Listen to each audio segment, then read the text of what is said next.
became a mess. Don't know how I got here, but I'm blessed. Didn't know it'd take me past my destiny. You're behind me with the rest, 'cause I'm a mess. No more you.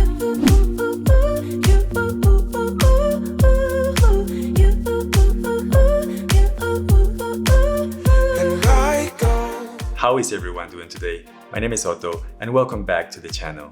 This is a tutorial on how to make your DJI Mini 2 videos more cinematic by using a few drone moves that I like to use. On this video, I'll show you a quick overview of the settings that I like to use, and then we'll go through a few drone movements which I promise they are not hard to do. For this video, most of the settings of the Mini 2 are set to default, but I do recommend setting the white balance to manual. If it's sunny out there, somewhere between 5,500 to 6,000, and before takeoff, I set the mode to video, the resolution to 4K, and I usually shoot at 24 or 30 frames per second. Then I select the shutter speed to 50 if I shoot at 24 frames per second, or to 60 if I shoot at 30 frames per second. I also use an ND32 filter from the brand Skyread. I actually bought this set that has 4 different ND filters, a UV filter, and a CPL filter for just $50, which is a good price and the quality is pretty good. And a quick tip before we jump into the cinematic tutorial. This is not a PlayStation or an Xbox controller. To achieve cinematic movements, you need to use slow movements with the sticks.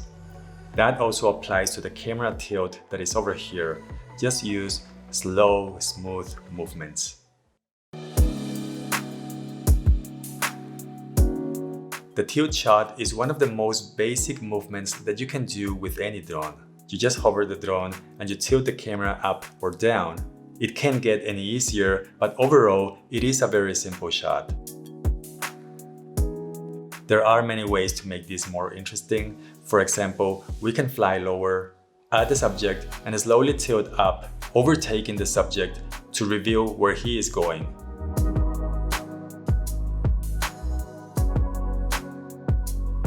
We can also take it a step beyond by doing a push in and tilt at the same time, and this will make the shot more dynamic. Using the DJI Mini 2 to track yourself or to track someone else is a little bit challenging because the Mini 2 doesn't have active track. There is this trick that you can do by using a quick shot, specifically the droning. You place the Mini 2 in front of you, you select the subject on the screen, and then you start the quick shot. The subject starts walking straight forward and the Mini 2 is gonna go backwards but tracking him at the same time. And because of this, the camera will tilt down, tracking effectively the subject, and it just doesn't look like a quick shot at all. You don't have to show the whole video clip of the quick shot to your audience, just cut down the video clip that you think that you're going to need. The other way I like to take advantage of this quick shot is to actually walk away from the drone when it's doing the quick shot. The Mini 2 will start close to me, looking at my back. I select the subject on the screen, and then I start the quick shot. And the camera just keeps tracking myself as I walk towards the building. Bear in mind that the default resolution for all the quick shots is 1080p, so you need to manually go into the settings and change the resolution to 4K. You look so good in my sweater.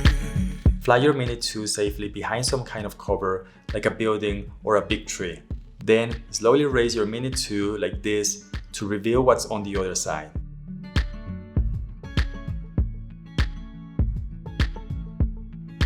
Another way to do this is to tilt down the camera when the Mini 2 is going up. Just remember to do this slowly.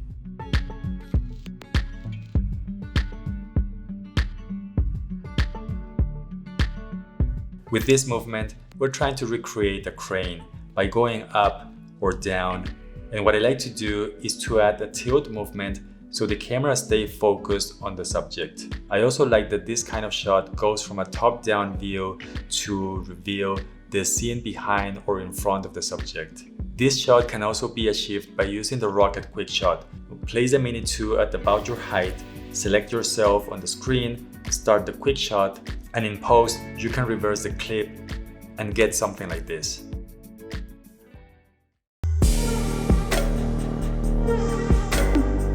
For the backward reveal shot, I like to get really close to the subject, in this case, this old building, and then I start flying backwards. This will show not only the rest of the building, but also all the surrounding area, and most of the time, it delivers an amazing visual effect. Please be extra careful if you're going to be flying backwards. If you don't want to fly backwards, you can also fly forward and then reverse it in post. If you do it this way, don't forget that there is a break-in distance that you need to consider when you're getting closer to the subject. You're my music, but you tear me to pieces. This is an easy one to do, probably somehow boring, but you can set your Mini 2 to hover and have some kind of element appear into the frame. It could be something like a moving train, a car, or a person stepping into the frame. And in post, you can also add some kind of movement or a zooming effect to the video clip, and that's going to make it more interesting. On your sleeve, it won't fade until you paint it black. The fly-through shot, as the name implies, is where you fly the drone through obstacles. And depending on the obstacles and how close they are, this kind of shot can be difficult to achieve. But big content creators like Sam Coders use this quite often and the clips look amazing. So my advice would be practice, practice, practice, and maybe use propeller guards. I hope you found value out of this video. Let me know what you think of this video in the comments down below. Don't forget to take care of yourself, and how about if I see you in the next one? Bye.